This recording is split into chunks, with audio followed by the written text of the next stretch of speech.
ഗസയിൽ മഴക്കാലം പാടുന്നു. നാട്ടിലല്ലേ തിരുവാതിര നാട്ടുകാർ എന്ന് പറയുമല്ലോ നാട്ടിൽ.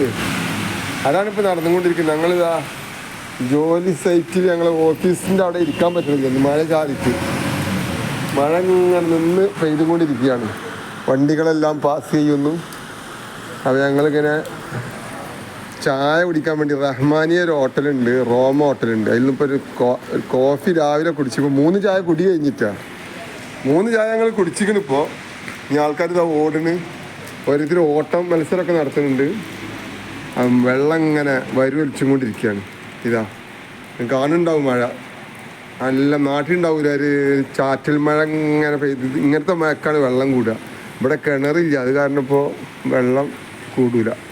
ഒക്കെ ഇതിലേക്ക് പോകുള്ളൂ, മജാരിയുടെ ആ ഇതിലേക്ക്, ആ കുയ്യിലേക്ക് പോകും.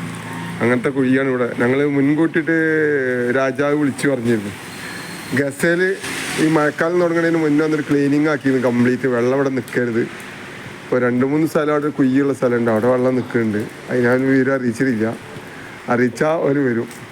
അപ്പോൾ ഇവിടെ ഫുള്ളിപ്പോൾ ഞങ്ങൾ ഇന്ന് പണി നിർത്തി വെച്ചിരിക്കുന്നു. വണ്ടികളൊക്കെ കണ്ടില്ല, ആൾ ടൈം അപ്പുറത്തും കയറ്റിയിട്ടുണ്ട് വണ്ടികളൊക്കെ. ഒരു സൈക്കിളിൻ്റെ മകനതാ സന്ദർശനത്തിനാണ് വരുന്നത്, വന്നുകൊണ്ടിരിക്കുകയാണ്. മന്ദം ഗസയിലേക്ക് അടുത്തും കൊണ്ടിരിക്കുകയാണ് അവർ. അപ്പോൾ ഇവിടെ നിന്ന് ആസ്വദിക്കാൻ വേണ്ടി വരിക. അപ്പോൾ അത് നമ്മളെ കടുങ്ങാകുന്നത്തുള്ള ഇബ്രായി അതാ പോണ്, തലമ ഇതിട്ടിട്ട് ആ പോയി കൊണ്ടിരിക്കണം, മുണ്ടിട്ടിട്ട്. അപ്പോൾ പിന്നെ ഞങ്ങളെ ഏരിയയിൽ ഞങ്ങൾ സുബൈക്ക് ഇറങ്ങിയിട്ട് ഇതുവരെ റൂമിൽ പോയിട്ട് അപ്പം തന്നെ ചായ കുടിച്ച് ഇങ്ങോട്ട് തന്നെ ഇറങ്ങിപ്പോന്നു. ഞങ്ങൾ മയത്ത് കെടുക്കൂല, മൂടി പതിച്ചിട്ട് ആസ്വദിക്കണം ഞങ്ങൾക്ക്. അതാണ് ഞങ്ങളെ ലക്ഷ്യം. ഉണ്ടോ, കെടുക്കാതെ ഞങ്ങൾ പണിയും പ്രതീക്ഷ ഉണ്ട്. വേറെ എന്തെങ്കിലും ചുളിവിലേതെങ്കിലും വന്നാലോ പോവും ചെയ്യാം. അതാണ് മയത്തെടുക്കാൻ പറ്റിയ പണി. ഇപ്പം കച്ചറ കയറ്റാൻ പറ്റൂലല്ലോ. കച്ചറ സോഫ ബെഡ് ഒക്കെ നനഞ്ഞൊക്കെ ഉണ്ടെങ്കിൽ ഞങ്ങൾ കൊണ്ടുപോകും. അങ്ങനത്തെ ഒക്കെ ഉണ്ടെങ്കിൽ വിളിച്ചോളി ഉണ്ട് കേട്ടോ. ആരെങ്കിലും ഗ്രൂപ്പിൽ ആരെയും അറിവിലുണ്ടെങ്കിൽ പറഞ്ഞോളി.